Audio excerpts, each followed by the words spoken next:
Are you looking for a simple, delicious, and healthy way to upgrade your meals?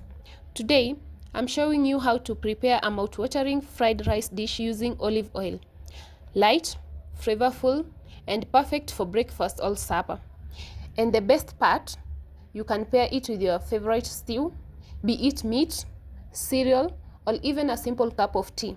Stay tuned because you won't want to miss this easy yet satisfying recipe.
And there you have it.